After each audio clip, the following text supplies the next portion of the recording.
Queria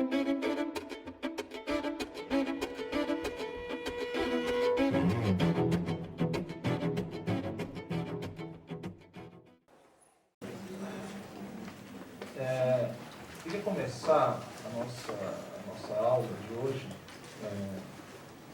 manifestando que, na verdade, uma confissão de um certo mal-estar em relação ao título da aula e que apareceu depois que o título já havia sido divulgado. Enfim, então mantive o título para que também não evitar os conflitos, né, em relação ao que estava.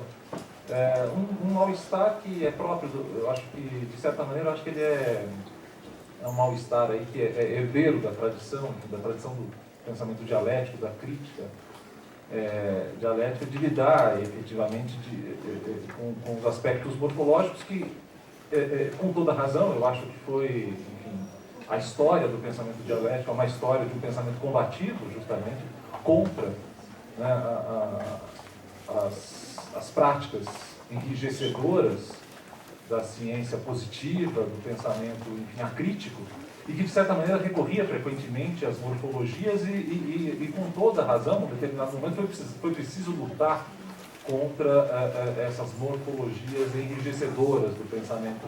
E, num determinado momento, me dei conta de que talvez um título que trouxesse a ideia de morfologia como elemento central e o elemento forte da argumentação da aula talvez pudesse gerar algum estranhamento e mais problemas para resolver do que propriamente um esclarecimento ou algo que elucidasse o movimento que eu pretendo trazer para essa aula.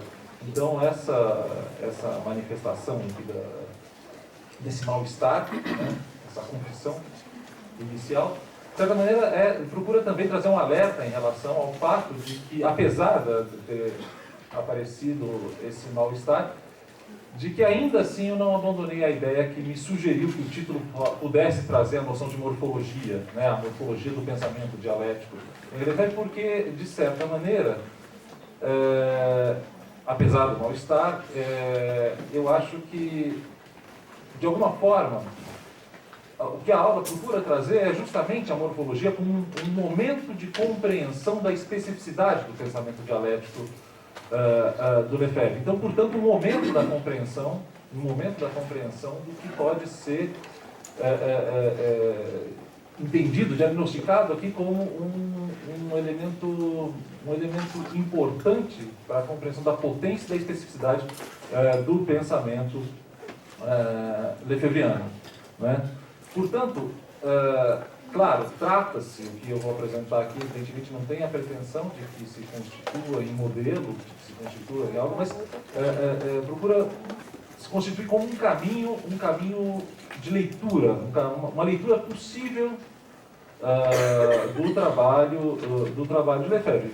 Pretendo compartilhar essa leitura com vocês, espero que seja, enfim, que a gente possa discutir sobre isso. Até porque eu acho que ela revela momentos e passagens interessantes do pensamento lefebvriano e potencialidades da interpretação do pensamento lefebvriano e no que ele contém justamente de potência para a leitura da problemática urbana, das questões do espaço, propriamente, na atualidade. Não é?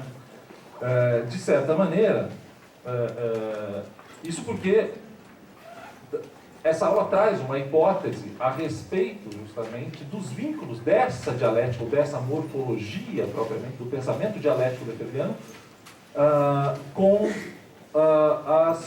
o entendimento das dinâmicas sociais. E procura trazer essa relação entre isso que eu estou chamando de uma morfologia do pensamento dialético lefebvriano, não só com o entendimento, não só no plano do pensamento, não porque essa dialética se constitui aqui como um elemento,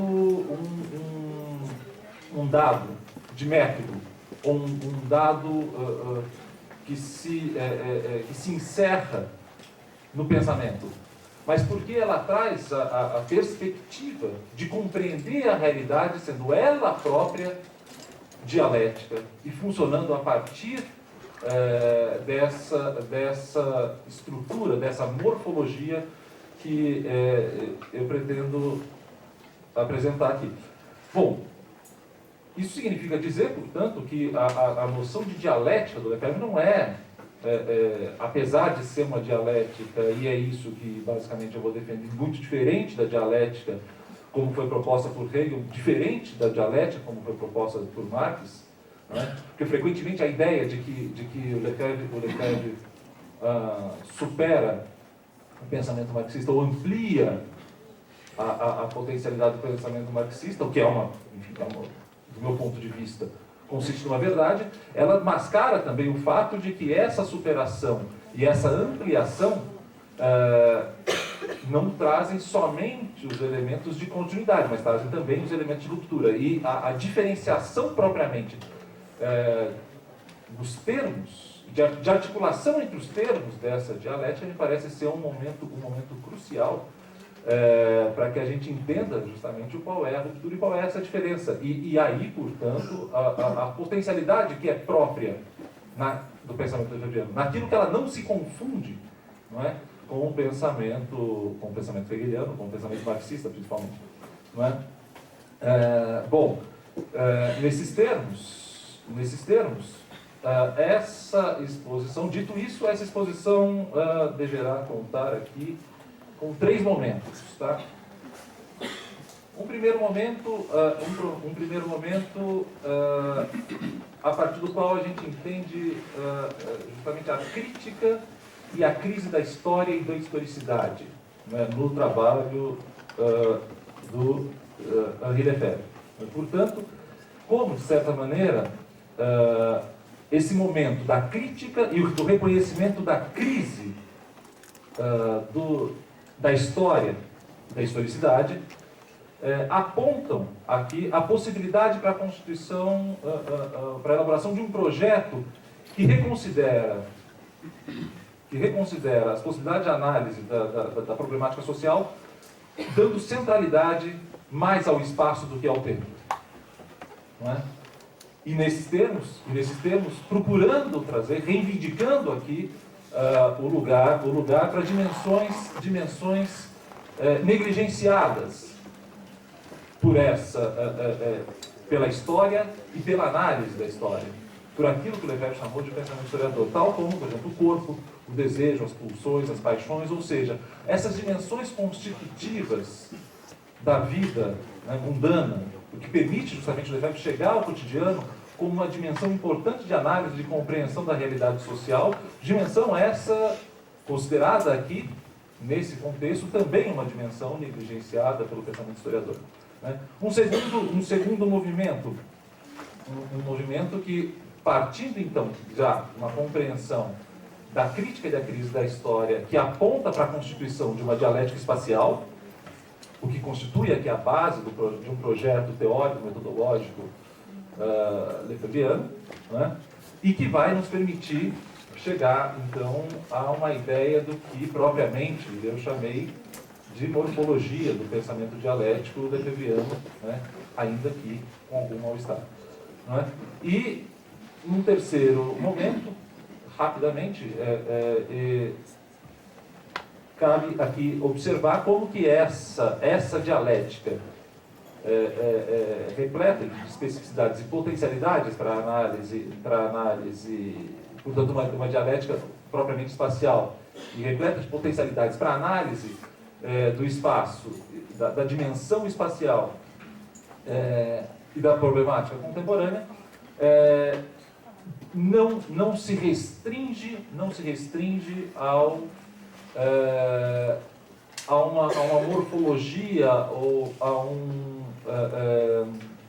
não se restringe propriamente a algo que possa ser encerrado no campo epistemológico, no campo do método ou no campo do pensamento, mas trata-se propriamente de uma morfologia que pode ser estendida e deve ser estendida como recurso teórico de compreensão das próprias relações que acontecem na prática, de fato, né, na efetividade. Bom, portanto, partindo aqui no primeiro momento aqui, do que foi a crítica e a crise da história e da historicidade, é importante que a gente também parta para essa, enfim, para essa investigação, considerando o fato de que, quando se fala de crítica ou de crise, e daí aqui, quer dizer, me parece que essas duas dimensões estão muito próximas,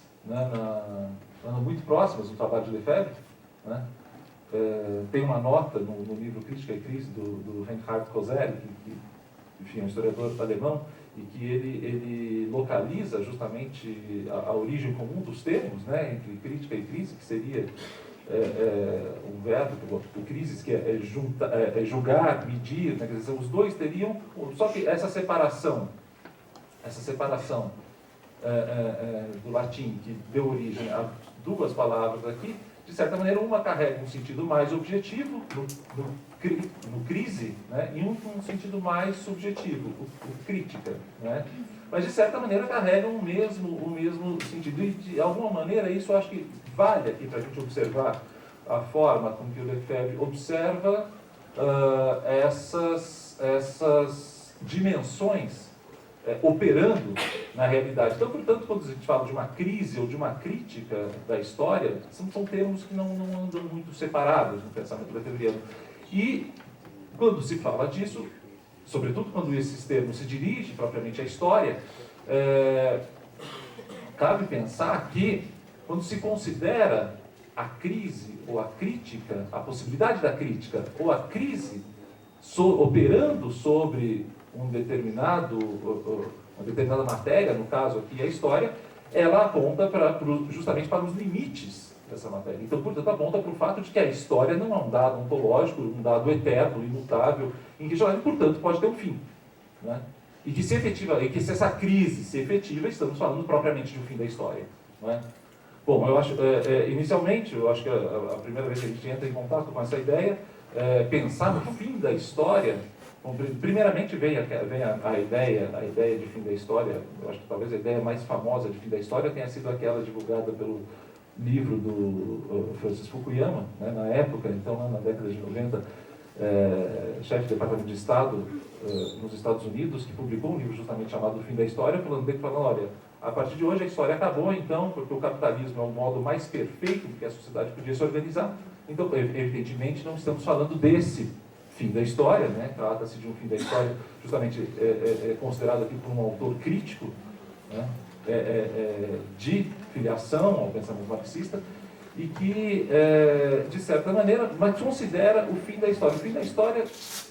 O fim da história como a possibilidade de entendimento de que essa história é passível de questionamento, e em sua totalidade. Veja, não é passível de questionamento como a gente poderia pensar também, bom, não, os rumos da história não estão no caminho disso, é como se fosse somente a possibilidade de correção dos rumos da história. Não, a radicalidade da crítica lefebvriana, que se dirige à história, toma a história por completo. É uma crítica à história, e não aos rumos da história, meramente. Não é?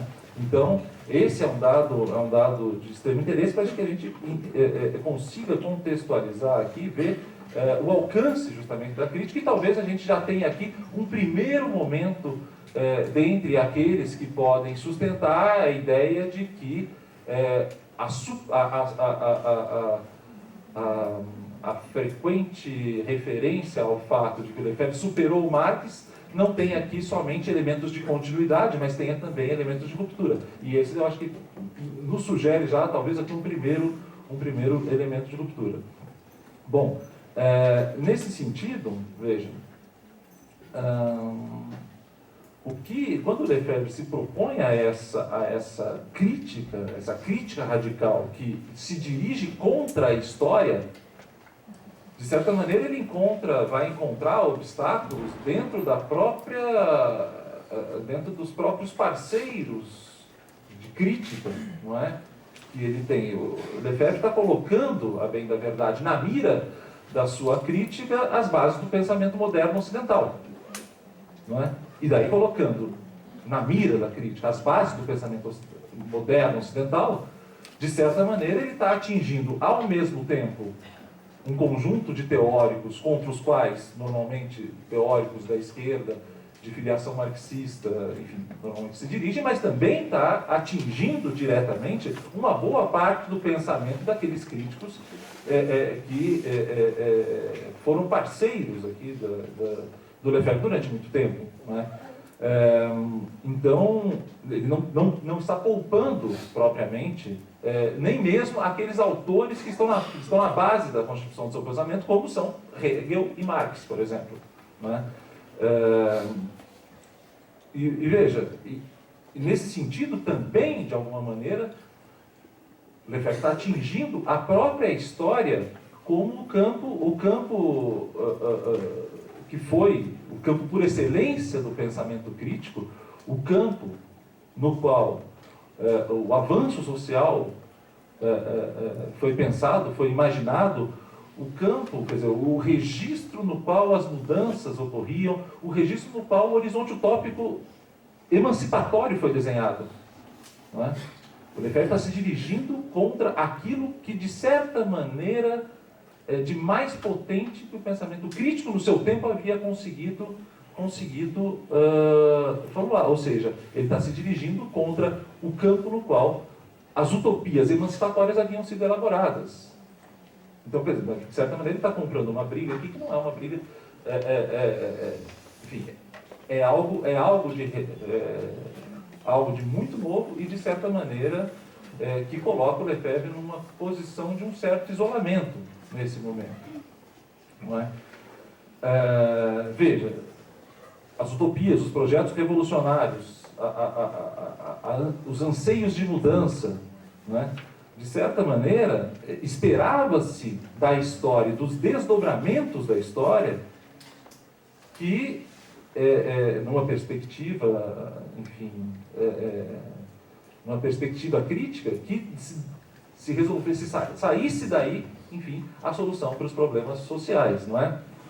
E, de certa forma, foi por isso que a história apareceu como o registro e a forma, a possibilidade mesmo do conhecimento crítico nesse tempo. Não de certa maneira, tem uma passagem do primeiro capítulo da ideologia alemã, escrita por Marx e Engels, no qual Marx e Engels vão dizer o seguinte: conhecemos apenas uma única ciência, a ciência da história. Para dizer o quê? Bom, é no campo da história, de certa maneira, que a problemática social se resolve. E então, o Lefebvre escreve um livro chamado O Fim da História, né, que traz uma crítica severa àquilo que ele vai chamar de pensamento historiador. Não é? Veja, depois, enfim, na década de 80, o geógrafo Eduardo Soja vai escrever o Geografias Pós-Modernas, no qual ele recupera justamente a importância do trabalho do Lefebvre, reconhecendo, daí, de certa maneira, autores, depois, mais tarde, autores ligados, sobretudo autores ligados ao pós-modernismo, a uma crítica da modernidade, de alguma maneira, de alguma forma, vai se normalizar uma crítica à história. Mas que, de alguma maneira, o Lefebvre, o pensamento lefebvriano, traz algum pioneirismo nesse sentido. Não é? E essa crítica vai justamente depois apontar o que o Lefebvre estava apontando lá no fim da história, que, bom, a história foi colocada na posição do campo onde os eventos sociais ocorriam. Não é? E nessa leitura não havia lugar para o espaço. O espaço era o lugar da natureza, dos objetos inanimados, né, dos objetos sem vida, daquilo que era passível de descrição. Quer dizer, então, o movimento, a dialética, a crítica, a revolução, a utopia, foram todos elaborados no campo da história. E aí que aparece, então, portanto, peraí, né, mas agora, como é que o Lefebvre constrói essa crítica propriamente à história? Bom, aliás, talvez tenhamos que entender aqui propriamente o que ele está chamando de história. E aí ele vai buscar em Hegel, propriamente, esse significado, acho que o significado mais forte de história, sobretudo na filosofia da história de Hegel, em que o próprio Hegel vai dizer o seguinte: bom, história não é uma série de acontecimentos encadeados e que eu nomeio simplesmente, né? Quer dizer, a história ela é um campo de desenvolvimento, e o Hegel recorre àquelas as expressões que são próprias do seu tempo, do debate filosófico na sua época, são próprios do desenvolvimento do espírito. Né? Quer dizer, quando ele se refere ao espírito, está falando justamente desse movimento, que é um movimento ordenado, não é uma coleção de fatos isolados. Fatos isolados tem sempre, isso não constitui uma história. O que constitui uma história é o fato de que esse movimento, essa série de eventos, de alguma maneira são ordenados por um elemento racional, por alguma racionalidade. Não é? E aí que então, veja, e isso não se trata, e aí que bom, aí vem a ideia, e é com base nisso que o Hegel vai escrever a filosofia da história, mas é interessante pensar que a ideia de filosofia da história para Hegel também não é meramente o exercício de uma razão que organiza os eventos no tempo, mas é uma razão objetiva que organiza os eventos de fato, efetivamente. Ou seja, segundo Hegel, a história era regida pela razão, não é? É um movimento ordenado pela razão, não é? E agora, o que é isso propriamente, né? O Hegel procurava entender, capturar justamente o que é essa substância que ordenava o movimento, para entender aquilo que há de fundamental, de substancial nesse movimento, e não aquilo que aparece como, enfim. Então, ele se preocupa em capturar essa razão. Mas a questão que se coloca, então, portanto, a partir daí, é: que razão é essa? Não é? E, de certa maneira, bom, e para o Lefebvre vai ser propriamente uma expressão, né, essa razão que Hegel encontra à frente do movimento da história, é a expressão dessa razão moderna, dessa razão ocidental, e que se constitui, e aí inicia o entendimento da crítica lefebvriana sobre a história, de que é uma razão que nasce de um processo de depuração. Um processo de depuração que segrega e exclui a natureza, o corpo, os instintos, as paixões, a loucura, a embriaguez, ou seja, uma dimensão negligenciada por essa razão que nasce do expurgo do que não é imediatamente idêntico a ela própria. Não é?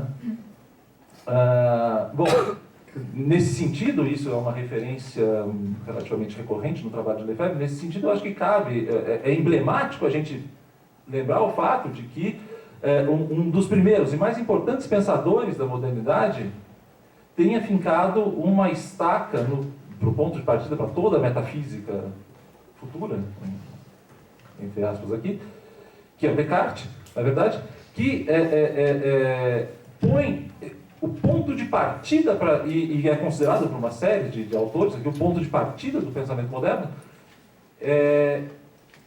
ele coloca, como a Fanny bem lembrou na aula que ela deu na segunda-feira, o ponto de partida é o questionamento do mundo sensível. Não é? Quer dizer, até como é que Descartes chega, bem na verdade, no tal do penso logo existo, que é uma espécie aqui de pedra fundamental do pensamento moderno.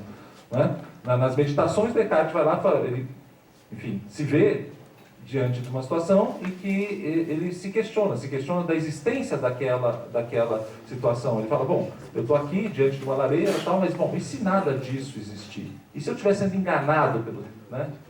Nada disso existe, efetivamente? E aí ele, fala, espera aí, eu tenho o meu corpo. Bom, mas e se esse corpo for uma ilusão? Né? Então, veja, aqui, e ele vai duvidando, e duvido do corpo. Não, mas eu estou sentindo, não, mas as minhas sensações podem ser fruto, podem ser obra de um diabinho enganador que está me causando essa impressão.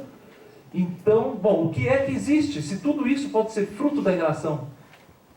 algo que ninguém pode tirar dele é o fato de que ele duvida. Eis que então ele funda aqui o tal do penso logo existe, o cogito, né? Quer dizer, a dúvida, essa dúvida fundamental, que a bem da verdade, a dúvida fundamental, ela é resultado da dúvida metódica, né? Nessa trajetória aqui das meditações, da primeira e da segunda, mais especificamente, no qual, então, ele se lança aqui e fala, bom, então penso logo existo. Mas veja que o procedimento, o pontapé inicial do pensamento moderno, dessa racionalidade, dessa razão moderna, ele parte do expurgo do corpo e do mundo sensível. Ele parte do expurgo das paixões, parte do expurgo do mundo sensível. Não é? Bom, isso é muito emblemático, porque a gente está, para toda a nossa trajetória, para toda a nossa conversa aqui, enfim, desde segunda-feira. E de certa maneira, veja, essa é uma racionalidade que vai se colocar aqui em profunda sintonia com um projeto burguês de sociedade. Em profunda sintonia. Né?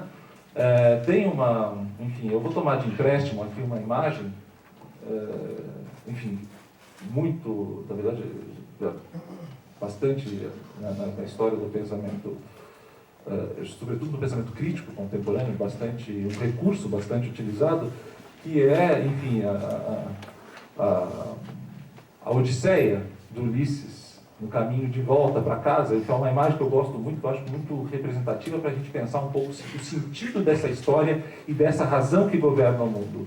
Né?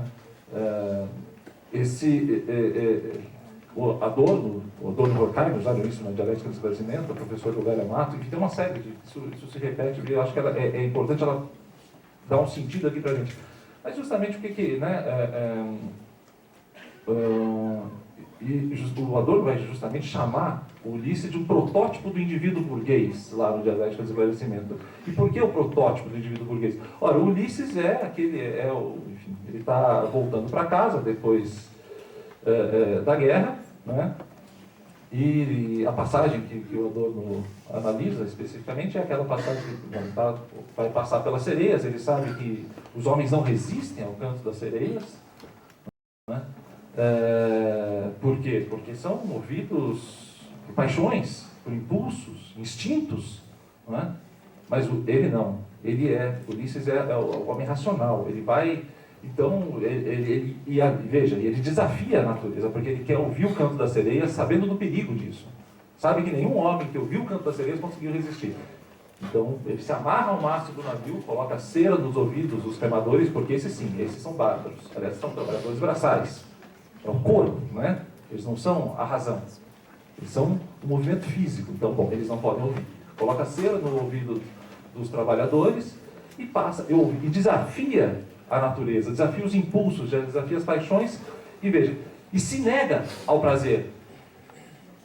Ele quer vencer a natureza. Ele vence a natureza. Ele se negando ao prazer, se negando ao gozo, negando os seus instintos. E aí ele se reafirma como esse protótipo do indivíduo burguês, como esse, né? Ele se reafirma a partir de um princípio de autocastração. Não é? Um princípio de autocastração que, de certa maneira, constitui aqui, talvez, o fundamento da sociedade burguesa. O que é o burguês, se não a encarnação dessa autocastração? Quer dizer, é aquela figura que ganha dinheiro para pegar o dinheiro e ele não vai desfrutar do dinheiro. Não, porque ele é disciplinado. Ele guarda o dinheiro para quê? Não para gastar, se divertir. Não. Porque ele vai investir para ter mais dinheiro. Mas para ter mais dinheiro, para quê? Também não é para se divertir. Veja, é a recusa do prazer, a recusa das paixões, das pulsões.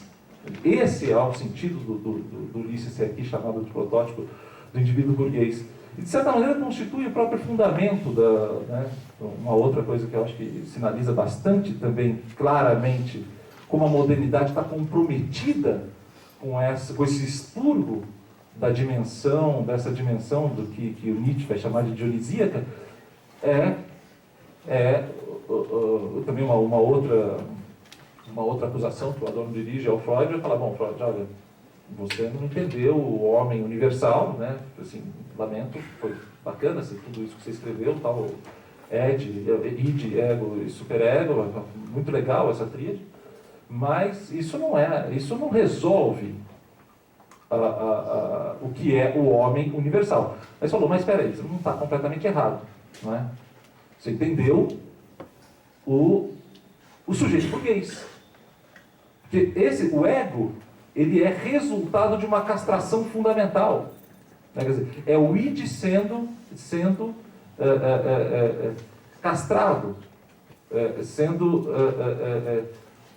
coagido, né, aqui pelo superego o tempo inteiro. Quer dizer, bom, essa é a estrutura da subjetividade burguesa. Né? E, de certa maneira, quando o Adorno diz, de certa maneira, e aqui para reforçar, enfim, esse argumento, me parece que, de certa maneira, a gente está diante, aqui a gente começa a entender os sentidos daquilo que o Lefebvre, essas alegorias aqui nos ajudam, de alguma maneira, a entender o sentido da crítica que depois o Lefebvre vai reclamar da modernidade, que é justamente o fato de que essa história, essa razão que governa o mundo, nos termos de Hegel, ela é uma razão castradora. Ela é uma razão castradora e uma razão excludente. Uma razão que deixou de fora essa dimensão não idêntica a ela mesma. Não é? E nesse sentido, veja, essa história, essa razão não é meramente uma narrativa. Ela é um dado que constitui uma norma social. Ela organiza propriamente as relações sociais, ela organiza a vida. Então, portanto, a crítica lefebvriana à história não é uma crítica a um entendimento do mundo meramente, mas é uma crítica a uma forma de ordenação social prática, efetiva, que está na realidade, que regula as relações sociais. Não é? De certa maneira, agora, essa razão, essa racionalidade tem um fim.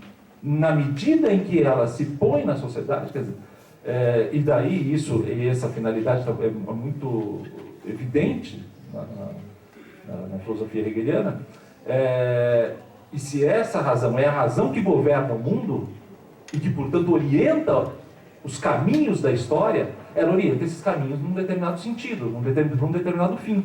Não é? E esse fim, essas finalidades são racionais, estão de acordo com os princípios dessa razão. Não é? E essa razão deve se realizar na Terra. Evidentemente, quando a gente olha aqui, a gente observa o grande palco da história, não é? A gente vai ver, aqui trazendo um pouco do argumento do Hegel na filosofia da história, a gente vê o caos, a contradição, as guerras. Vai falar, mas que razão tem aí? Que razão tem nesses povos se matando? E daí Hegel vai dizer, mas isso é só a aparência das coisas. A essência é racional. Não é? E à medida que essa essência se opõe e se relaciona com essa aparência, elas tendem a ideia que essa razão se realize também, né, na prática social. Né? Então, portanto, é fazer com que esse mundo, que aparentemente é caótico, se realize como um mundo racional. Né? E essa é a finalidade, o fim da história hegeliana. Não é? De uma razão que, ao se deparar com o seu outro, que é esse mundo caótico, veja nesse outro, não o seu oposto absoluto, não a sua oposição, mas o meio negativo pelo qual ele vai se realizar. Ou seja, essa razão, diante do mundo material, dos povos, portanto, entendendo esses povos, esse mundo material como o polo oposto, aqui, o seu negativo, né, consegue ver a si própria nessa negatividade. Daqui o sentido da ideia de uma filosofia especulativa. Né? Especulativa no sentido do espelho, do especulos. Né? Aquele que se vê no outro. É uma razão que vê a realidade como diferente. Num primeiro momento, não identifica-se consigo própria. Mas quando olha de verdade o que está lá, vê a si próprio. Portanto, vê esse mundo como um mundo racional. Não é? E como um mundo racional deve se realizar, ele deve ser também na aparência aquilo que ele é na essência. E o caminho da história nada mais é do que o fluxo de realização dessa razão, que se confronta o tempo inteiro com a sua aparência negativa, em busca da realização de si próprio, no fim último da história universal, como vai dizer o Hegel, que é a realização do bem universal, do belo, do justo, né, de todos os valores todos os valores universais. Bom, e nesse sentido, quer dizer, bom, o que é que encarna, o que é efetivamente na filosofia hegeliana, ou na filosofia da história, na filosofia do direito, mais especificamente, de Hegel, o que é que encarna esse fim? Porque, veja, esse fim é uma espécie de síntese, né, para empregar os termos da crítica lefebvriana à filosofia de Hegel. É uma espécie de síntese entre o racional e o real. O que é que seria ao mesmo tempo racional, age de acordo com os princípios da razão, mas é real, tem existência concreta no mundo. E aí Hegel vai dizer, o Estado. Então, o Estado é a encarnação do fim último da história universal, porque ele seria propriamente a síntese da razão na Terra. É a razão propriamente no mundo.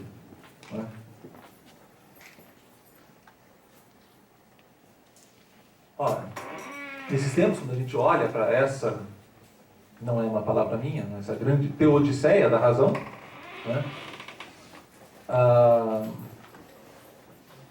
a gente vê que, de alguma maneira, esse fim da história, o que o Hegel está perseguindo aqui é, bom, quais são os fins da história? E a história tem um fim, propriamente. Bom, uma vez realizada a razão, uma vez coincidida esse princípio racional, esse fundamento racional, essa essência racional com sua aparência, né? Uma vez a aparência se manifestando de acordo, plenamente de acordo com o seu princípio, que é racional, portanto se realizando como razão, né? Uma vez feito isso, nós temos o fim da história, porque, veja, não dá mais sentido. Se a história é o caminho de realização da razão, o momento em que essa razão se põe no mundo, por meio do Estado, ela ganha materialidade, portanto ela se realiza, a história acaba. Não tem mais razão de ser. Não é?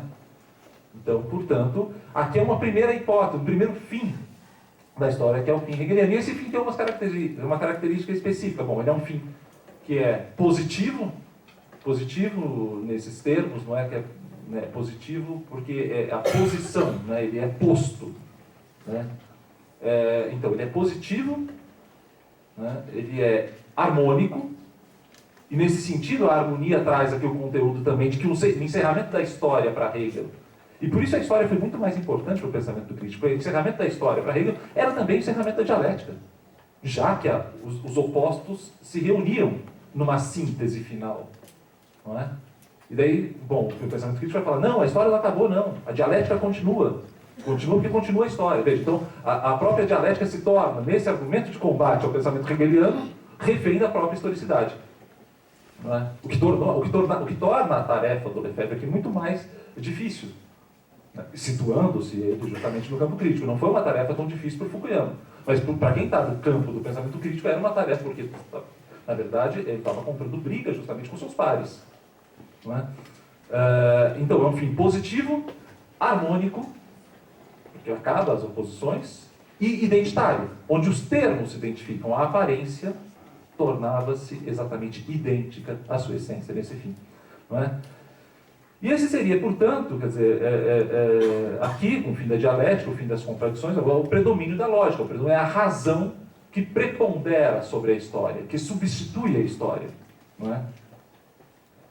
Agora, esse seria o fim hegeliano. O Lefebvre não se contenta com o fim hegeliano, ele vai buscar mais outros fins da história, mais dois outros fins da história, e a partir de outros dois autores que vão compor a tríade de autores do pensamento lefebvriano.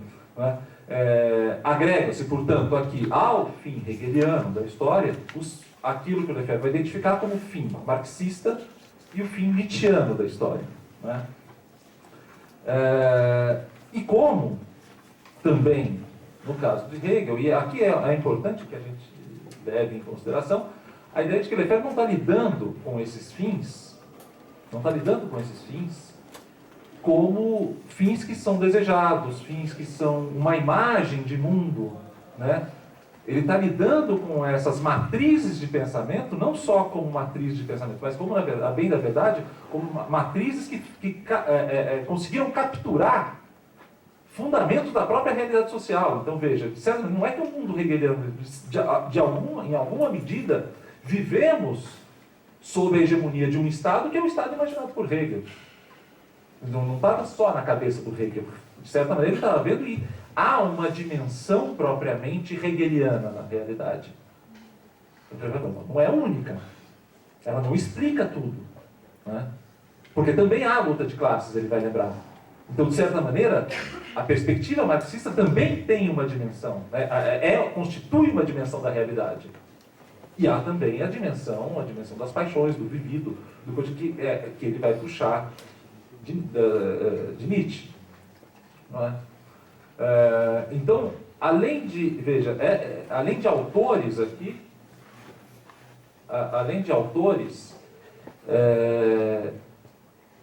esses pensamentos constituem matrizes, dimensões propriamente da vida, da realidade, da vida efetiva. Né? Não são só luzes que alimentam o pensamento, mas ele reconhece aqui matrizes da própria realidade, fundamentos da própria realidade. Não é? E ele vai somar, portanto, ao fim, vai falar, bom, peraí, mas nessa história dos fins tem um fim hegeliano, mas tem também um fim marxista e tem também um fim nietzschiano. Né? De certa maneira, como são conteúdos reais, como não são só matrizes de interpretação da realidade, mas são propriamente fundamentos da realidade, são movimentos, né? Eles também vão orientar essa história. E a gente tem que lidar com isso. Veja, ele está lidando com matrizes que são... Como articular essas matrizes que parecem, de certa maneira, tão antagônicas. E aqui começa a se desenhar, de alguma maneira, um projeto de uma dialética, que é uma dialética diferente da dialética elaborada pelos autores que o antecederam. Não é?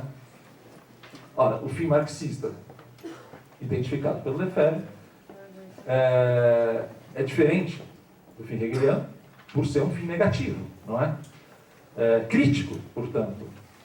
Ora, Lefebvre vai lembrar que o fim marxista, o Marx não entende que o fundamento é racional, né? A essência é racional e a aparência é a contradição. Não, me parece que no Marx as coisas estão efetivamente pelo avesso, não é?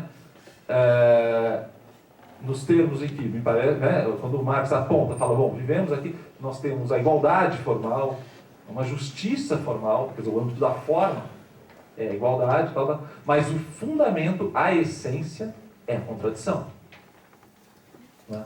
Então veja que como a própria posição dos termos se modifica aqui, no Marx. E nesses termos, essa modificação na posição dos termos sugere o fato de que, portanto, a realização do fundamento é negativa. Porque não é identitária, não é harmônica, porque o fundamento é a contradição. Não é? E o horizonte de realização, e portanto de fim dessa história, não é a realização do fundamento, mas é a negação. E de um fundamento que nega a si próprio. E aqui eu acho que tem dois momentos da obra de Marx que nos servem para ver como é que, de alguma maneira, nós estamos diante de um fim negativo, não identitário, portanto, da substância de uma crítica que também se confunde com a própria crise, com a noção de crise.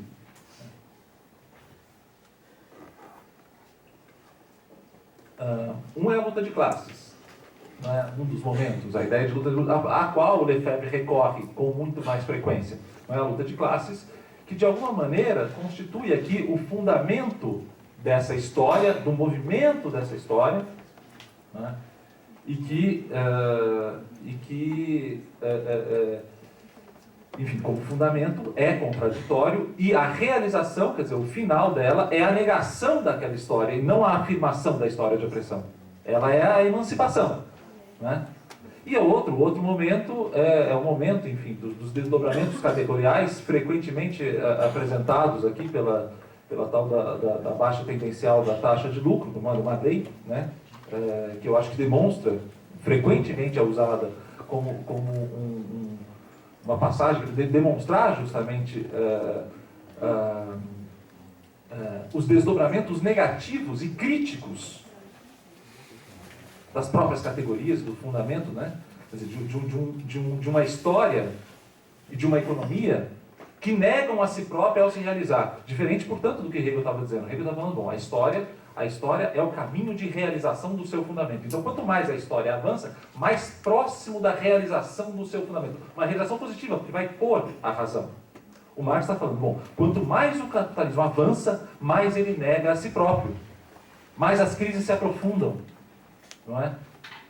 Mais, de certa maneira, o fundamento, que é o valor, a valorização do valor, portanto, mais se distancia disso. Então veja, que trata-se de uma realização negativa.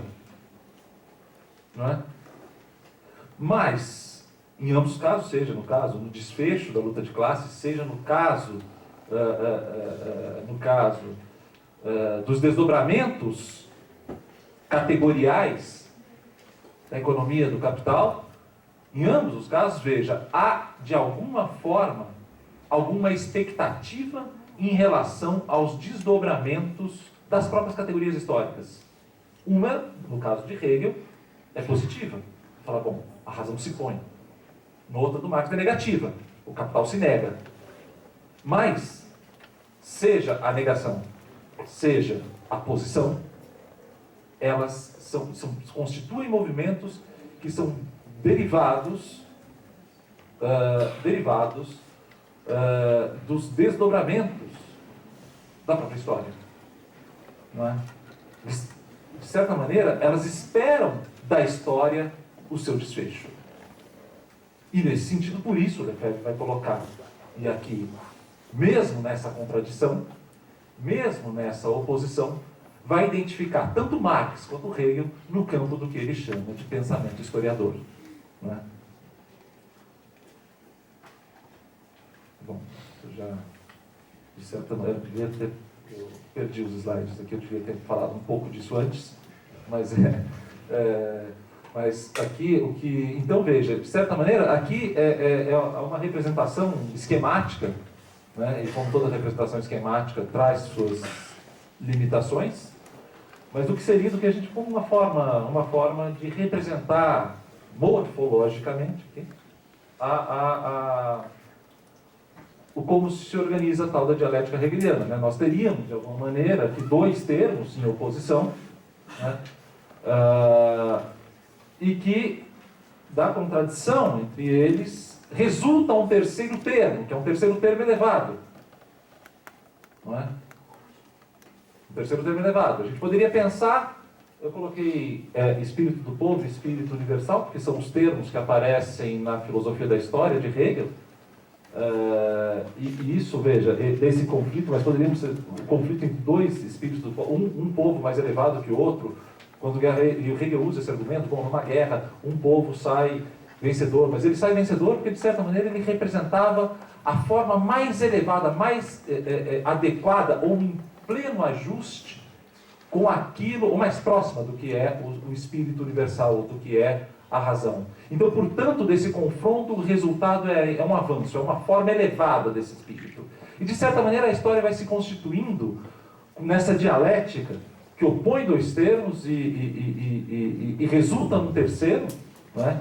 Que é um terceiro mais avançado, que resolve, que supera, a bem da verdade, para usar o termo aqui, que supera a oposição anterior. Mas assim que ele supera a oposição anterior, ele se coloca em contradição com outros termos. Se coloca em contradição com outros termos e que, de certa maneira, sugere uma nova resolução, uma nova superação. E, portanto, essa célula primeira acaba constituindo aqui o movimento da história. Não é? Uma história que vai no sentido da depuração mesmo. Veja que interessante, quer dizer, essa história que se constitui é um movimento de depuração da razão em relação a tudo aquilo que não está imediatamente de acordo com ela própria, até a depuração final, quando ela se realiza, enfim, no estado moderno. Não é? Bom, agora, o fim da história para o Marx, tem essa passagem que está no livro, O Fim da História, do Lefebvre. Acho que vale a pena a leitura aqui, né? Então veja só. Segundo Marx, num certo número de textos filosóficos, hegeliano, logo dialéticos, o proletário intervém pela sua negatividade. Rejeita tudo o que houve antes. Por quê? Porque nada tem, porque nada é, por uma outra coisa. A classe operária nada mais tem a perder do que suas algemas. Nega a sociedade burguesa pela própria existência. Será ela espontaneamente sujeito histórico? Marx não pensou certamente ao produzir a negação efetiva do existente e sua substituição por outra coisa. Só é sujeito enquanto negação e, em primeiro lugar, enquanto negação. É assim que Marx retoma, afetando... Tem um problema de digitação aqui. Retoma. Afetando ao proletariado a tese hegeliana da negação. Ou seja, da luta de morte. O proletariado vai compreender a luta de morte contra o que existe, para e por outra coisa. Mas então, por que não rejeitará ele a história que o precedeu e a própria historicidade? Não é? Bom, e dessa maneira, veja, a gente tem aqui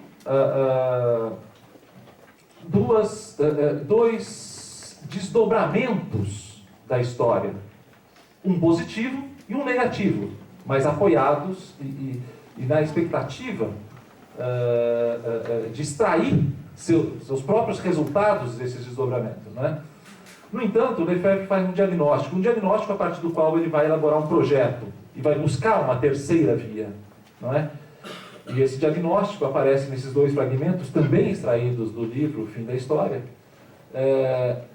que de alguma maneira coloca em questão justamente essas posições que esperam da história, do movimento da história, o desfecho. Não é? E o Lefebvre diz o seguinte: bom, a história, na medida em que pode interpretar-se ou compreender-se, não verifica com certeza nenhuma dessas hipóteses. Muito menos verifica hipóteses mais vagas, aquela pura e simples do progresso, por exemplo, ou mais particulares, a da realização total de uma nacionalidade pelo triunfo sobre as outras. Assim, os fins pressupostos perderam seu sentido ou arriscam-se a perder. Bom, isso aqui é uma denúncia, então, veja, apresentou o fim da história, que era o fim da história para Hegel, apresentou que era o fim da história para Marx, vai falar, bom, diante de tudo isso, parece que temos um problema maior. A própria história perde o sentido. Então, esse é o momento em que ele coloca em questão o campo do pensamento historiador. E como campo de pensamento historiador, ele coloca Hegel e Marx juntos.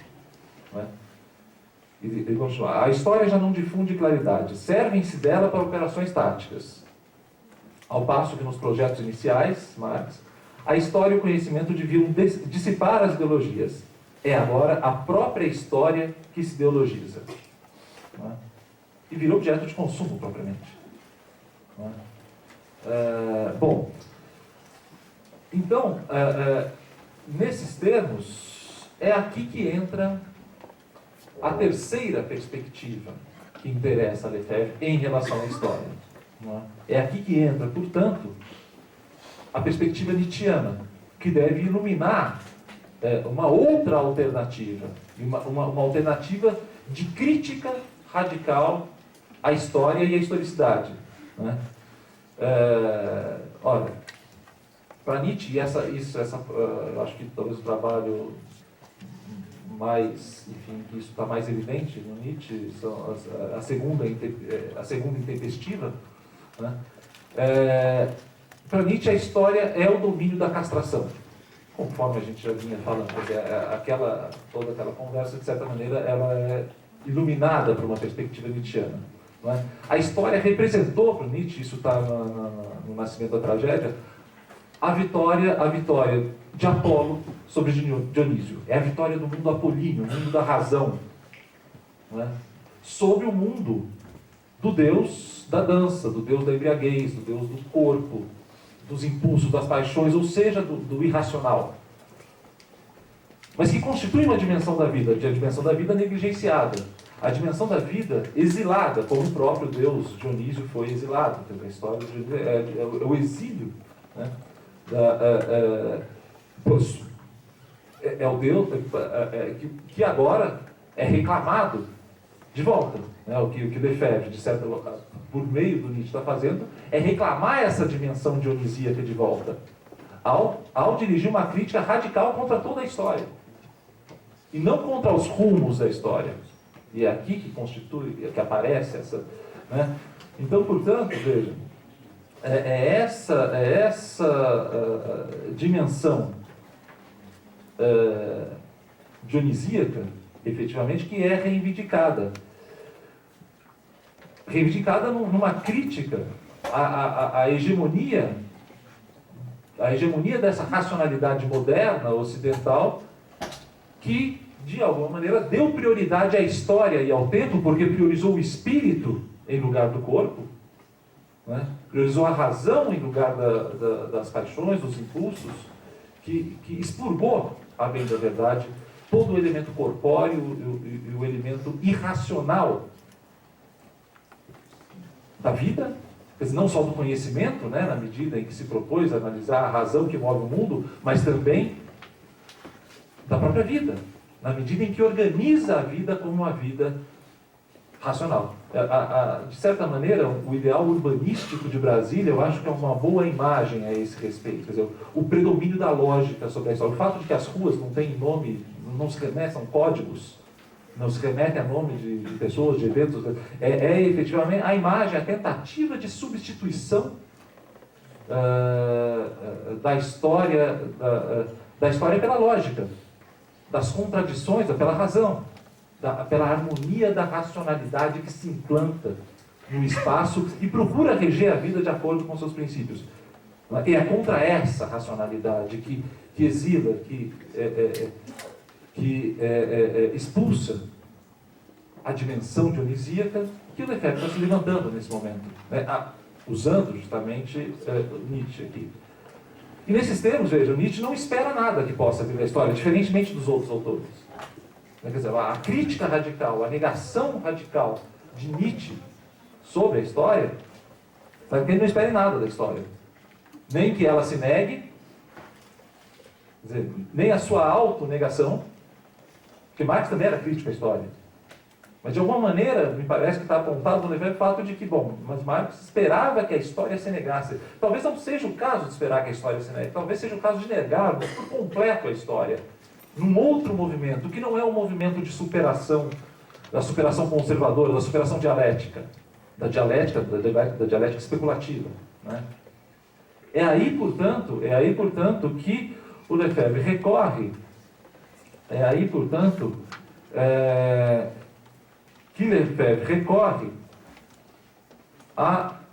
eu vou avançar aqui um pouquinho, aos termos, justamente, em alemão tem dois termos que significam superação, né? A Aufheben, que normalmente mais conhecida das pessoas que estudam a dialética, porque as pessoas que estudam dialética normalmente estudam pela matriz que se origina no idealismo alemão, Karl Marx, enfim, e de certa maneira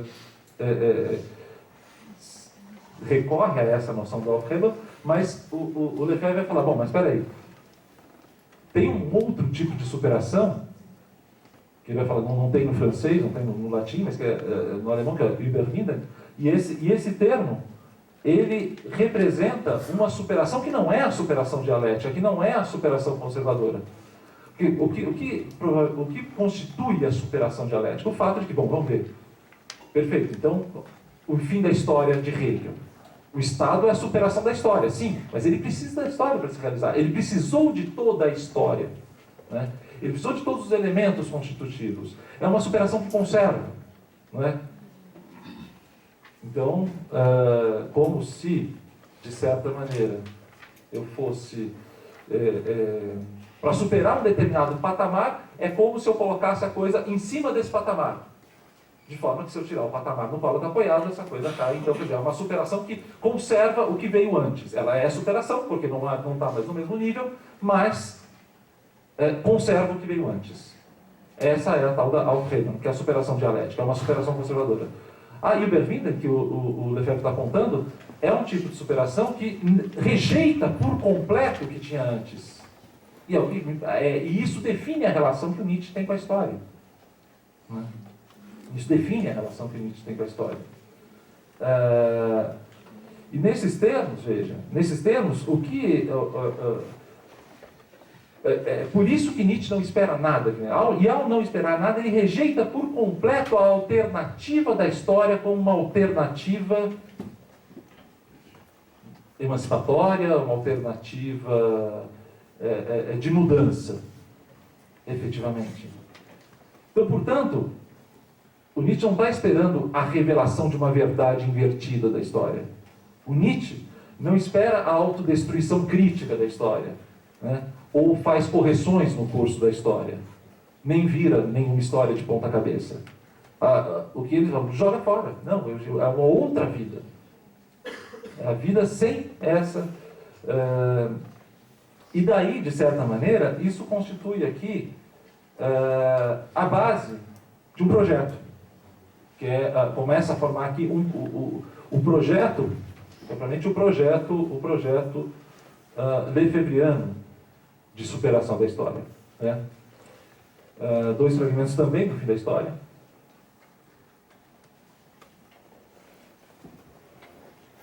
Nos quais aparece a seguinte ideia. Bom, lendo aqui.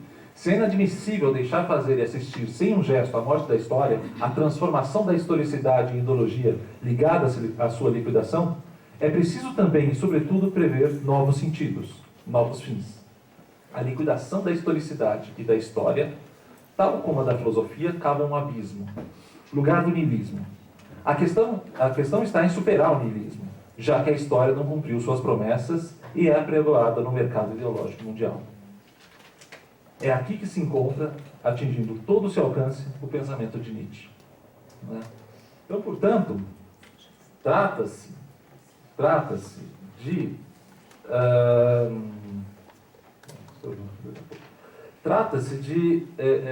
apontar a história, como o próprio Lefebvre diz, como fardo da memória e registro da castração. Né?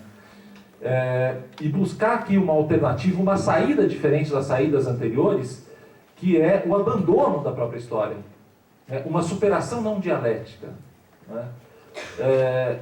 Clamando aqui, e com isso, abrindo lugar para o retorno da dimensão exilada. Né? Isso vai colocar Nietzsche numa posição e num campo diferente daquele ocupado por Marx e Hegel. Ora, Nietzsche não está no campo do pensamento historiador, ele não espera da história um desdobramento. E nesses termos,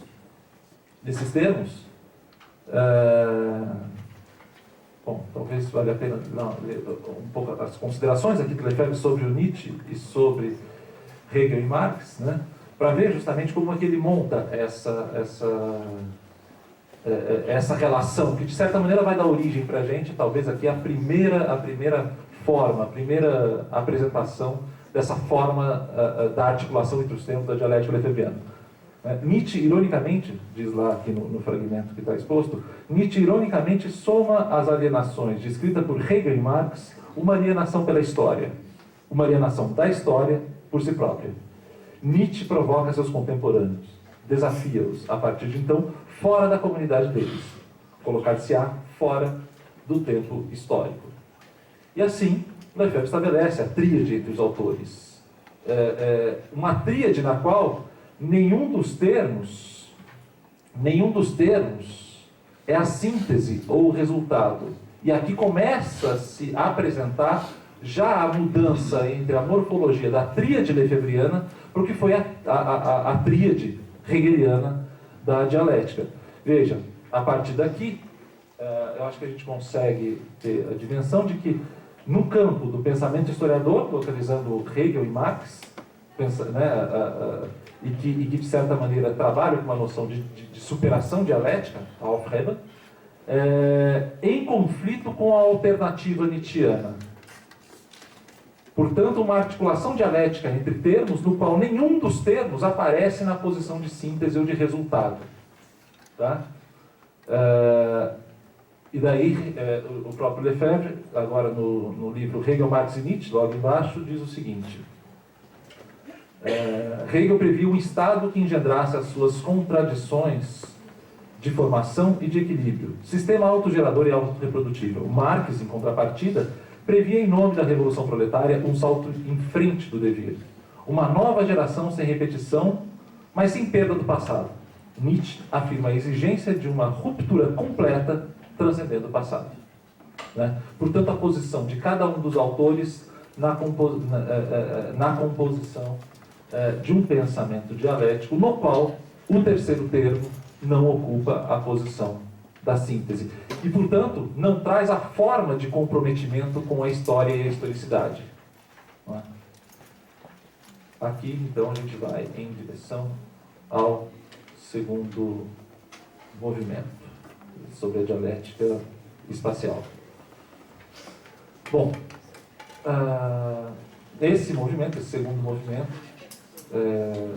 ele será, por razões de tempo, mas também já previstas, menor do que esse primeiro movimento. Então, portanto, acredito que vai dar tempo da gente terminar essa conversa aqui. Mas ele traz 3 hipóteses, esse movimento, esse segundo movimento. A primeira é que a consideração da lógica formal e da lógica dialética em Lefebvre envolve um projeto teórico-metodológico. Tá?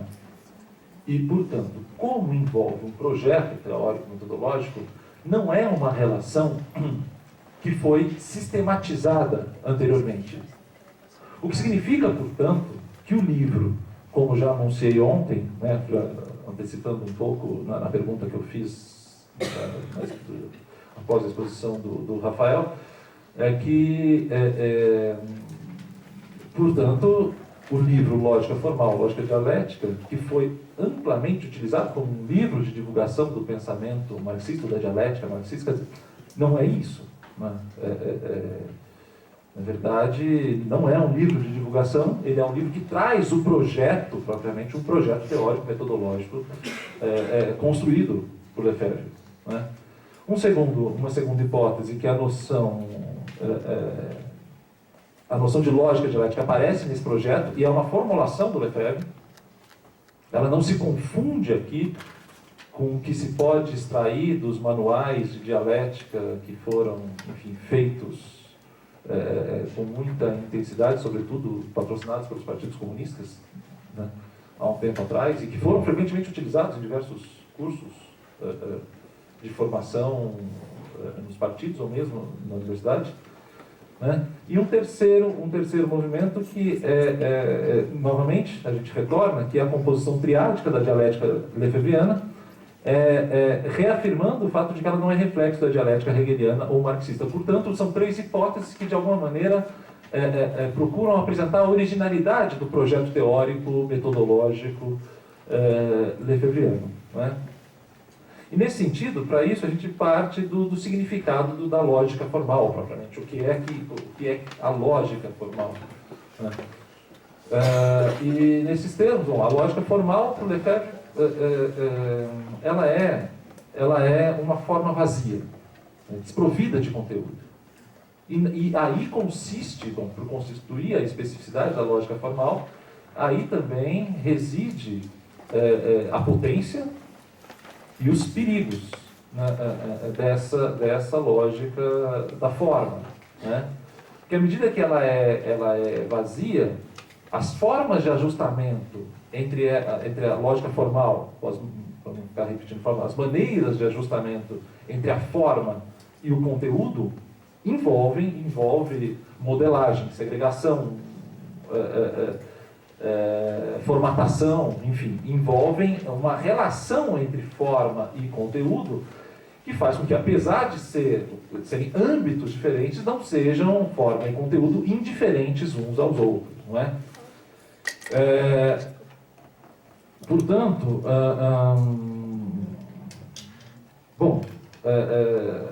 E essencialmente a forma lógica, a lógica formal, é a forma da identidade. Frequentemente ele recorre a essa noção para dizer, bom, não cabe a diferença, a contradição dentro dessa forma. É uma lógica avessa a isso daí. Não é? Por outro lado, o Lefebvre reivindica um lugar para a lógica formal. Ele não abandona. A lógica formal, como, de certa maneira, veja, na história da geografia, que falando propriamente mais para geógrafos, muito recentemente, a geografia tem uma história de luta contra o positivismo que marca essa nova geografia, a geografia crítica, e, de certa maneira, a geografia, que eu acredito que a maior parte dos geógrafos que estão aqui devem, de alguma maneira, ter algum tipo de identidade. E essa geografia nasce de uma crítica muito dura ao positivismo, com toda razão, não é? De forma que o positivismo foi rejeitado como... E, frequentemente, a lógica formal foi associada ao positivismo, também com razão. Agora, frequentemente, ela foi tratada como o positivismo, foi tratada e descartada. E o que o Lefebvre está falando é, não, peraí, tem um lugar para a lógica formal, a gente não pode descartar a lógica formal, né? E ela tem um lugar no pensamento. Né? Um lugar no pensamento, quer dizer, é um momento necessário no pensamento. É um primeiro gesto de aproximação e apreensão do conteúdo. Que vai dizer, não pode parar nesse momento. Mas ela é um passo do pensamento, do qual a dialética não pode se desfazer. Não é? Como forma de acesso propriamente ao conteúdo. Então tem essa dimensão, quer dizer, o Lefebvre recupera a necessidade da lógica formal para o pensamento. Né? Portanto, ele não descarta como, de certa maneira, tivemos que descartar o positivismo. Não veja, essa associação tem limites. Né? E aqui o Lefebvre está justamente recobrando os direitos da lógica formal no pensamento. E é justamente o que ele diz aqui, quer dizer, não há para o conhecimento outro caminho que não aquele que parte de um nada de conhecimento. Não há outro caminho além daquele que parte de um tal pensamento reduzido, ou seja, de uma virtualidade de pensamento, com o objetivo de restituir e reintegrar, ao situá-lo, aquilo que foi momentaneamente afastado. Né? Assim determina-se um projeto, recaptar o conteúdo, e um trajeto, prescritível no sentido do conteúdo. Trajeto que será o mesmo a partir da forma pura. Então veja, tem um lugar, a forma tem um lugar no pensamento, nesse projeto teórico metodológico do Lefebvre. Daí tem uma demonstração de como a dialética, de certa maneira, se a dialética se livrou prematuramente da lógica formal, lá embaixo, uma acusação a Hegel, mais propriamente, quando Lefebvre diz isso aí, as duas citações do lógica formal e lógica dialética. Tá? Hegel rechaçou de sua filosofia o raciocínio matemático impregnado, em sua opinião, de arbitrariedade, de construtivismo irreal. Ele afirmava assim o direito absoluto da dialética especulativa. Com efeito, em Hegel, a lógica se absorve na dialética. Não ocupa um degrau próprio, um nível específico. Longe de corresponder a um movimento abstrato de todo o pensamento, representa apenas a abstração da dialética. Ao mesmo tempo, o lado operatório da lógica desaparece no emprego especulativo da dialética. O difícil problema das relações entre a lógica e a dialética, problema da mediação, é assim suprimido. Então, é uma acusação de que, olha, essa dialética especulativa de Hegel não enfrentou o problema das relações entre a lógica e a dialética. E não enfrentou justamente descartando a dialética. E é aí que o Lefebvre vai recuperar justamente essa... E uma terceira característica importante na consideração do Lefebvre a respeito da lógica formal diz respeito ao fato de que essa lógica formal não é um elemento, não é um dado também exclusivo do pensamento. E eu acho que aqui ganha potência a crítica lefebvriana, porque o Lefebvre vai considerar o fato de que a lógica formal opera na realidade e se converte em fundamento do que ele chama, em outros momentos da obra dele, de uma abstração concreta. Né?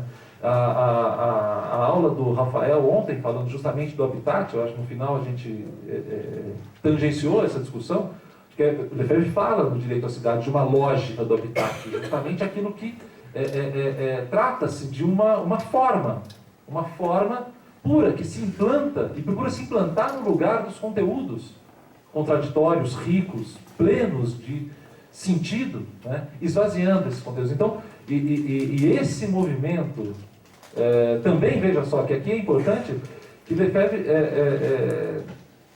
não trata a lógica formal, seja do ponto de vista dos seus problemas, do período das armadilhas que os formalismos impõem, seja da própria potência da lógica, da forma, para desencadear processos sociais, como também foi o caso da centralidade mencionado ontem pelo Rafael. Ele não trata isso como se fosse algo, um problema exclusivo ao pensamento. Bom, não, você pensa formalmente, você pensa como se fosse um problema do pensamento, um problema da reflexão meramente. É como se fosse algo a ser corrigido no pensamento. Né? Quer dizer, não se trata aqui de uma ação pedagógica, mas se trata de reconhecer na lógica formal e dos formalismos decorrentes de uma hipostasia da lógica formal as estratégias que operam no mundo real. O habitat, não é? A forma da circulação, a forma do tempo, do relógio. Ou seja, essas formas que na verdade têm uma dimensão, que é uma dimensão de ordenação, uma dimensão normativa na realidade. E aqui o Lefebvre consegue, portanto, transitar do campo metodológico para o campo teórico, apontando para o fato de que aquilo que ele está recuperando no pensamento, no debate teórico, tem implicação direta na ordenação da vida. Não está corrigindo pensamentos tortos, desviados meramente. Ele está apontando os fundamentos de uma estratégia que se põe em curso no dia a dia. Não é? Portanto, quer dizer, também não é, eu recorri à história da geografia, à crítica ao positivismo, então, quer dizer, também muito da nossa crítica ao positivismo, não é uma crítica à história, a essa história de crítica ao positivismo, mas reconhecer que muito da nossa foi uma crítica no campo epistemológico, foi uma crítica no campo da correção das formas de pensamento e de entendimento. E a crítica que o Lefebvre faz, mobilizando a noção de lógica formal, não se encarcera nesse campo. Ela é também isso. Mas ela é também a possibilidade de reconhecimento desses formalismos, da operacionalidade e da dimensão real desses formalismos na vida. E o habitat, eu acho que é um exemplo, eu vou recorrer ao habitat hoje normalmente, por isso que eu estou valorizando tanto o exemplo. Mas eu acho que o habitat traz essa dimensão muito explicitamente. Não é? Mas a gente poderia, por exemplo, pensar o que é o direito. Se não uma dimensão formal, opera no âmbito da lógica formal, mas não tem contradição no direito, não tem dialética do direito. O direito opera no âmbito da lógica formal e regula a vida. É uma abstração concreta. É a lógica da forma, portanto, vazia, uma abstração, portanto, regulando a vida. Né? Formatando, segregando, modelando conteúdos. As leis de zoneamento e uso do solo na cidade, por exemplo, também está no âmbito da forma. E regula a vida. Regula as formas de uso, de apropriação do espaço. Regula os tempos da experiência. Né? Bom, as diversas formas, deslocamento, habitat, quer dizer, e os próprios sistemas técnicos, né? A gente pensar o controle do tempo nos semáforos, controle de acesso com catraca, veja, são formas que se implantam e procuram regular o campo dinâmico dos conteúdos. Não é? A própria moda. A própria moda é algo que tem essa potência. E, de certa maneira, se elabora aqui uma das chaves de leitura e crítica do papel do planejamento, sobretudo do planejamento urbano, que aparece no trabalho do Lefebvre. E desse ponto de vista, veja, a relação entre lógica, a lógica formal, e a dialética não pode ser um problema exclusivo do campo do conhecimento. Não é um projeto pedagógico de ensino de como se pensar o mundo só, né? Mas também uma teoria a respeito de como é que se colocam em relação aos próprios conteúdos. Então, dispensar que, por exemplo, a própria dialética da vida, que vem da história, que é resultado das relações sociais, essa dialética que acontece no espaço, não são dois espaços, por enquanto, se defrontam com elementos da lógica formal, dessa lógica formal que ganha materialidade, que ganha realidade, dessas abstrações concretas. E a contradição entre essa dimensão contraditória da vida e a lógica formal constitui em si mesmo uma dialética. E aqui fundamento do que o Lefebvre vai considerar que são propriamente contradições do espaço, né? Então, vamos ver aqui se...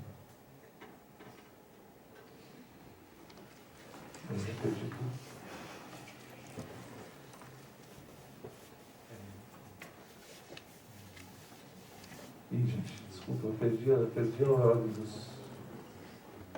eu passei, mas eu tô pulando algumas também, né? Bom, talvez seja o caso de pular mesmo. Vamos, então, de certa maneira, não são essas críticas ao planejamento, não é? Bom, como é que isso aparece, portanto, então, desculpem, essas são as críticas, enfim, duas formas em que aparece a crítica ao planejamento no direito da cidade, né? Bom, do ponto de vista do racionalismo, diz lá o Lefebvre, no direito da cidade, do ponto de vista do racionalismo tecnicista, o resultado imediato dos processos examinados representa apenas um caos. É apenas diante deles que a contradição é desordem, não é? Porque, claro, esse formalismo, né, não admite a contradição, mas ele continua. Como pôr ordem nessa confusão caótica? É assim que o racionalismo de organização coloca seu problema. Essa desordem não é normal. Como instituí-la a título de norma e de normalidade? É inconcebível. Essa desordem é malsã. O médico da sociedade moderna se vê como o médico do espaço social doente. A finalidade, o remédio, é a coerência. O racionalismo vai instaurar ou restaurar a coerência na realidade caótica que ele observa e que se oferece à sua ação. Esse racionalista corre o risco de não perceber que a coerência é uma forma.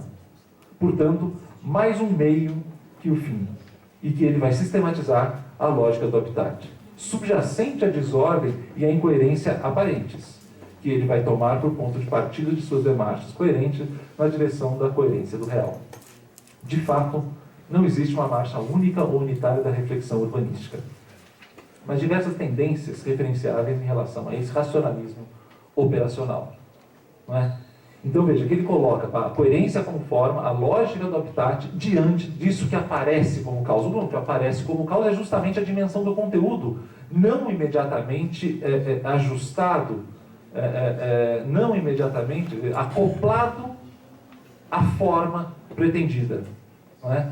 Então, desse ponto de vista, essas lógicas postas dessa maneira procuram moldar a vida, efetivamente. É claro, mas aí surge o conflito, a contradição entre aquele conteúdo já contraditório, dialético, portanto, e a lógica formal. Percebe que aqui começa a aparecer, começa a nascer uma outra relação dialética, uma relação dialética em segundo plano, entre uma dialética, entre o conteúdo que é propriamente dialético e a lógica formal, não é? Aqui mais uma passagem que talvez nos ajude a nos aproximar dessa ideia, né? Essa ideia, ciência do espaço? Não. Conhecimento.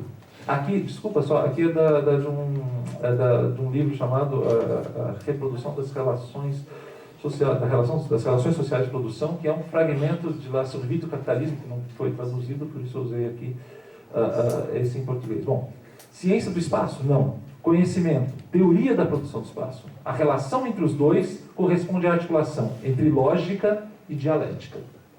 Portanto, os dois campos, a lógica de um lado e a dialética do outro. Né? A ciência do espaço, matemática, física, etc., é do domínio da lógica, da teoria dos conjuntos, das coesões, sistemas de coerência. O conhecimento do processo produtivo que faz entrar na existência social este produto, que é o mais geral de todos, o espaço, é do domínio do pensamento dialético, que lhe apreende as contradições. Mais uma vez, aqui constitui um problema a junção entre a lógica e a dialética. Bom, aqui, esse diagrama que aparece logo embaixo é um diagrama que o Lefebvre apresenta no prefácio escrito para a segunda edição do livro Lógica Formal, Lógica Dialética, né, onde ele começa a apresentar justamente essa proposta de articulação entre a lógica formal e a dialética. A dialética, que às vezes ele também chama de pensamento dialético, né, que é o âmbito dos conteúdos. Ele vai falar, bom, a relação entre esses dois termos exige a compreensão de uma lógica dialética. A lógica dialética como mediação da relação entre esses dois termos.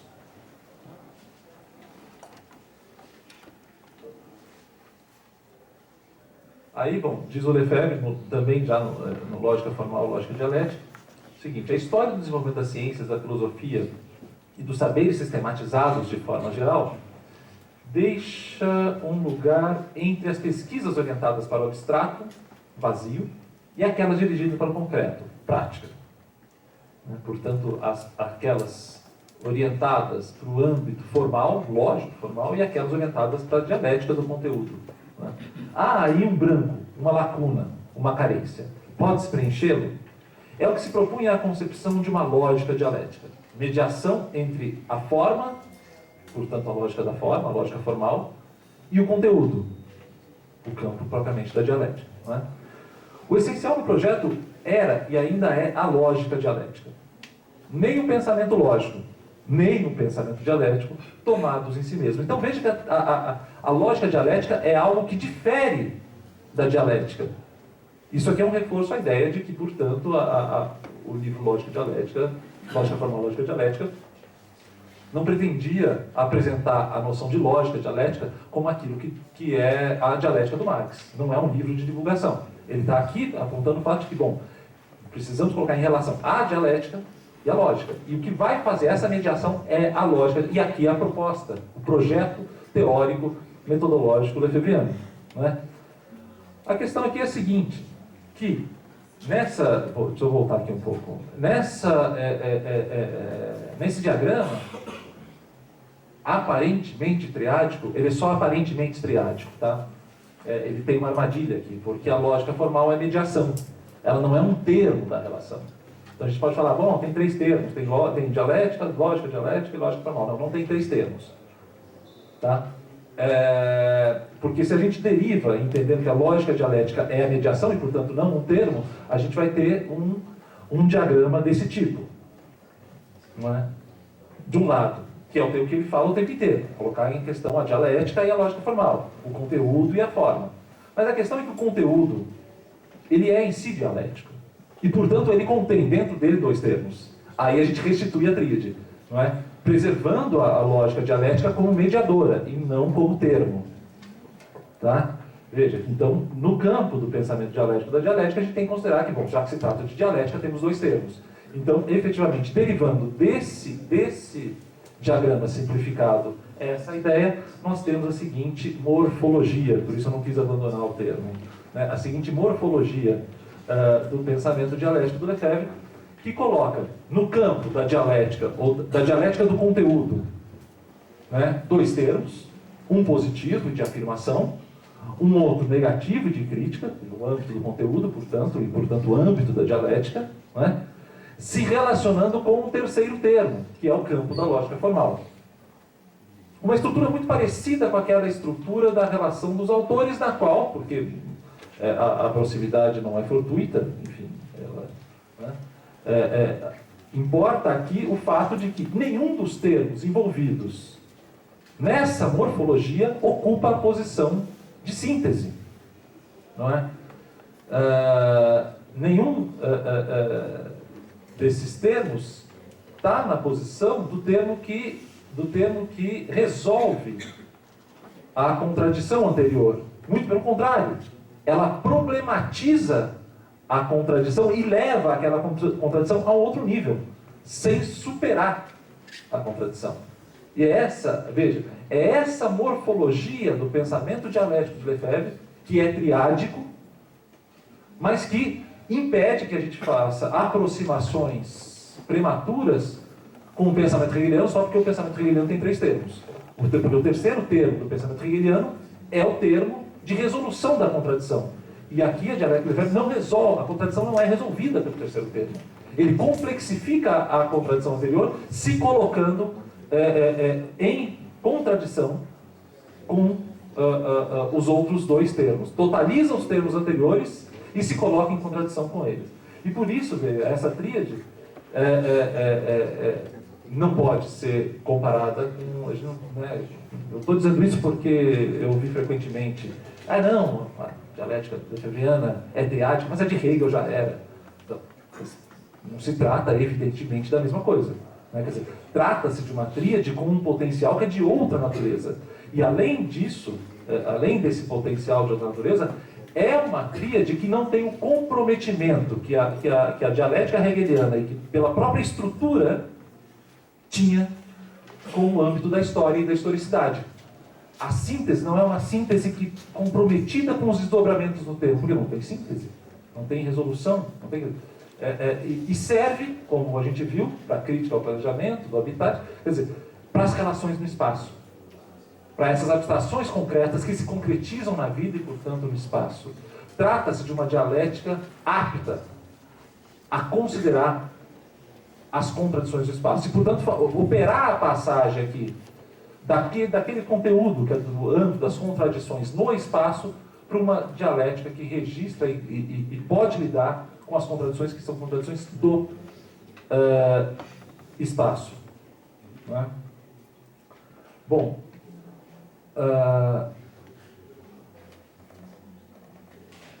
desses termos, aqui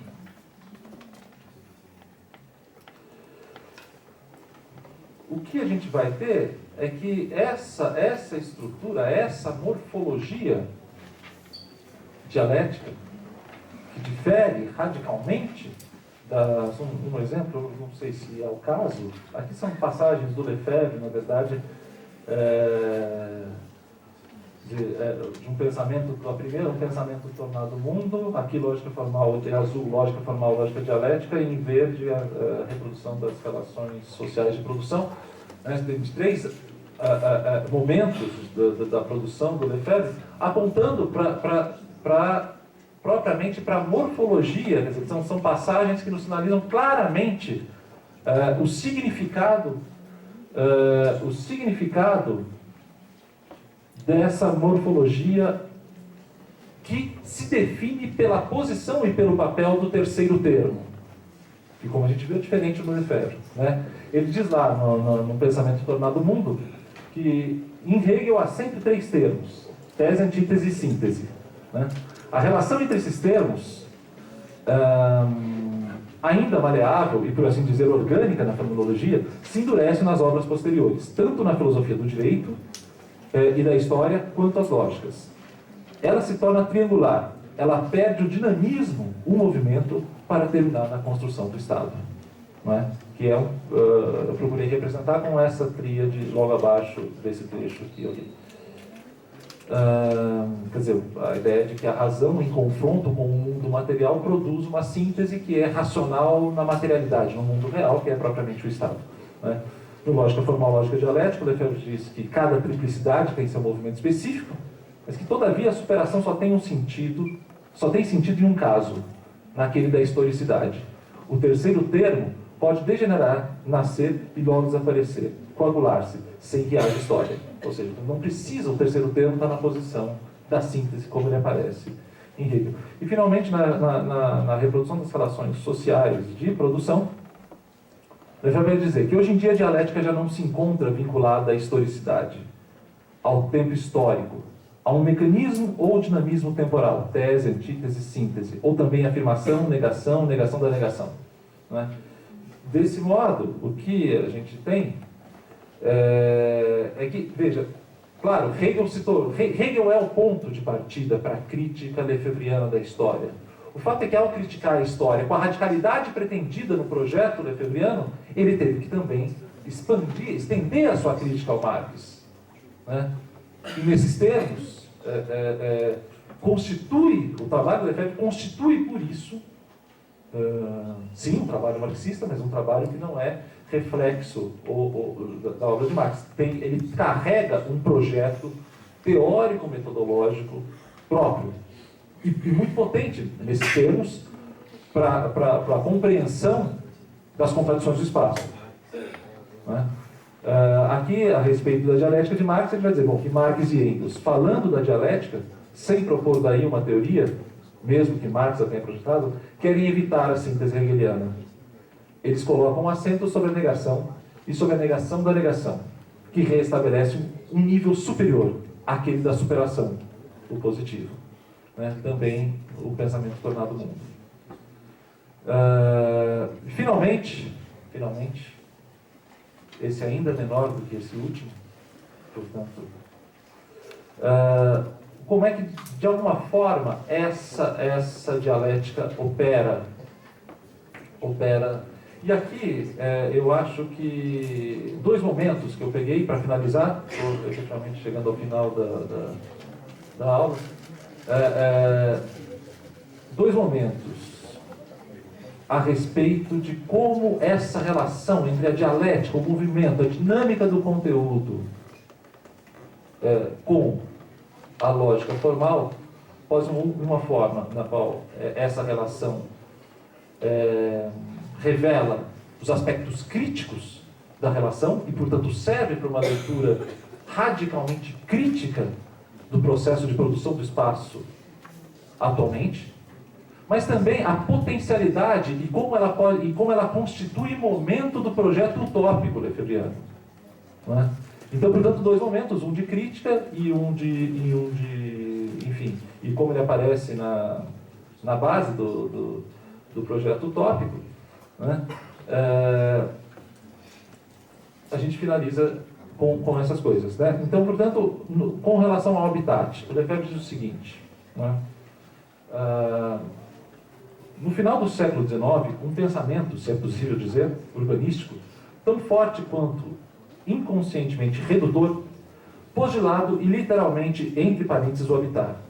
Ele concebeu o habitat, função simplificada, restringindo o ser humano a alguns atos elementares, comer, dormir, reproduzir-se. Nem ao menos se pode dizer que os atos funcionais elementares sejam animais. A animalidade tem uma espontaneidade mais complexa. Precisamente o habitat, ideologia e prática, rechaçou ou recalcou o habitat, rechaçou ou recalcou o habitat, deve ser na inconsciência, desculpe aqui. Antes do habitat, o habitat era uma prática milenar, mal expressa, insuficientemente levada à linguagem e ao conceito, mais ou menos viva ou degradada, mas permanecia concreta, ou seja, ao mesmo tempo funcional, multifuncional, transfuncional. No reino do habitat, desapareceu do pensamento, deteriorou-se fortemente na prática o que fora o habitat. Foi preciso a reflexão metafilosófica de Nietzsche e de Heidegger para tentar a restituição nesse sentido. O habitat. O habitat, ideologia e prática, né, chegava inclusive a reprimir as características elementares de uma vida urbana, constatadas pela ecologia mais sumária. A diversidade das maneiras de viver, dos tipos urbanos, dos patterns, modelos culturais e valores vinculados às modalidades ou modulações da vida cotidiana. O habitat foi instaurado pelo alto. Aplicação de um espaço global, homogêneo e quantitativo, obrigando o vivido a encerrar-se em caixas, gaiolas ou máquinas de habitar. Então, portanto, essa relação que, a bem da verdade, ela reprisa um pouco, eu acho que o sentido geral da fala do Rafael ontem, com menos detalhes, com menor riqueza de detalhes do que ele pôde trazer ontem, mas eu acho que ela traz aqui justamente a relação entre, ao trazer a relação entre o habitar e o habitat, a relação entre o que é do plano, do conteúdo, do vivido, desse universo contraditório, pleno de contradições, e o âmbito da lógica formal, no habitat.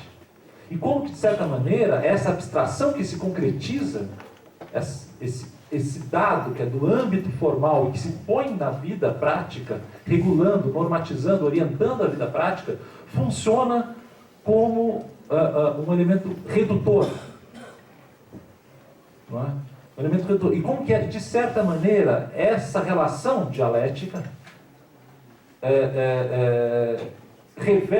ajuda a revelar um fundamento crítico da sociedade, um fundamento crítico que coloca no centro da análise e da crítica social a produção do espaço.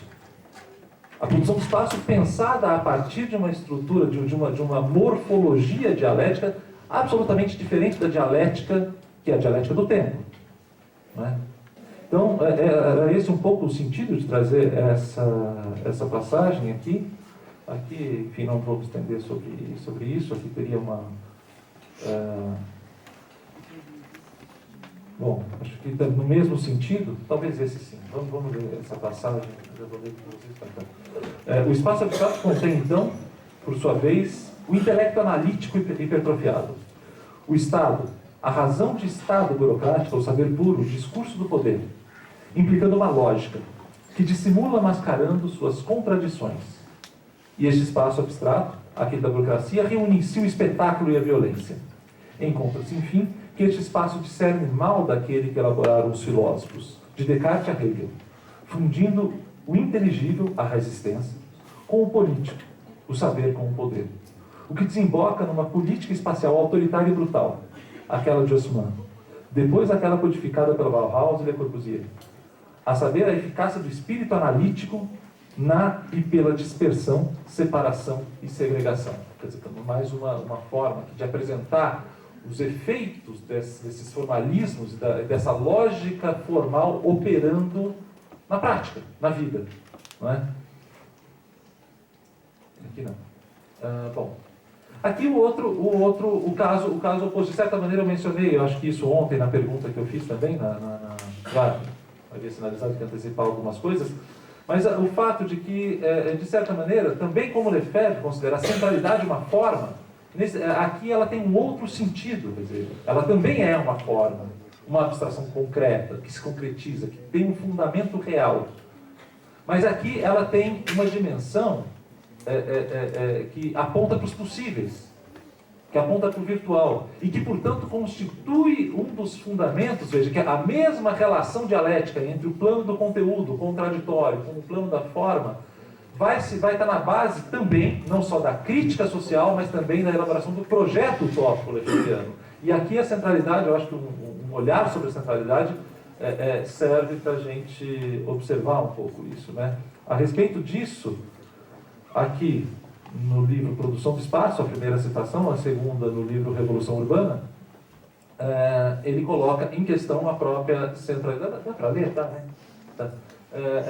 A própria centralidade como essa forma, mas uma forma que, diferente da forma do habitat, ela, por ser a forma da reunião, por ser a forma, ela agrega os conteúdos pela sua própria existência formal, né? E cria, desse modo, um horizonte de possibilidades renovável. Né? Então, por isso ela aparece na base do pensamento utópico lefebvriano.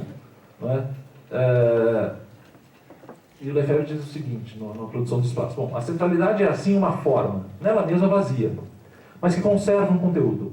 Objetos, seres naturais ou factícios, coisas, produtos e obras. Signos e símbolos. Pessoas, atos, situações, relações práticas. O que a reaproxima da forma lógica, de sorte que tem uma lógica da centralidade. A forma implica a simultaneidade que resulta disso. Simultaneidade de tudo o que pode se reunir. Agora, no Revolução Urbana. A cidade atrai para si tudo o que nasce, da natureza e do trabalho, nos outros lugares, frutos e objetos, produtos e produtores, obras e criações, atividades e situações. O que ela cria? Nada. Ela centraliza as criações. E, no entanto, ela cria tudo. Nada existe sem troca, sem aproximação, sem proximidade, isto é, sem relações. Ela cria uma situação, a situação urbana, onde as coisas diferentes advêm uma das outras e não existem separadamente, mas segundo as diferenças. Os signos do urbano são os signos da reunião, as coisas que permitem a reunião, a rua e a superfície da rua, a pedra, asfalto, calçada, etc. E as estipulações da reunião, praças, luzes, etc. Bom, assim, quer dizer, observando essas duas dimensões e, em alguma medida, a operação da lógica dialética numa morfologia de uma dialética triádica que não é a mesma morfologia da dialética hegeliana, eu acho que dá para chegar e operando nessas duas, operando na realidade, tanto como o elemento revelador da crítica, como revelador das possibilidades, dá para a gente chegar à ideia de que, bom, primeiro, no pensamento hegeliano, a lógica formal, e aqui já finalizando, né, portanto, concluindo, não é algo que deve ser descartado ou substituído no pensamento. Ela tem um papel, não é? E quando ela se torna alvo da crítica, ela deve superar o nível da crítica a uma forma de pensamento e atingir as formas de operação dessa lógica formal na realidade como abstração concreta, né? E que, portanto, a lógica dialética é aquilo que restaura a pertinência da lógica formal diante do pensamento dialético. Quer dizer, só a lógica dialética, que é o elemento central do projeto hegeliano, de um projeto lefebvriano, né? E que o difere justamente daqueles autores que são importantes para ele, e que são básicos, mas, portanto, constitui aqui a originalidade do projeto lefebvriano, é o elemento que coloca em diálogo a dialética propriamente, que vem de uma determinada tradição da filosofia, sobretudo da filosofia alemã, né? E a lógica formal.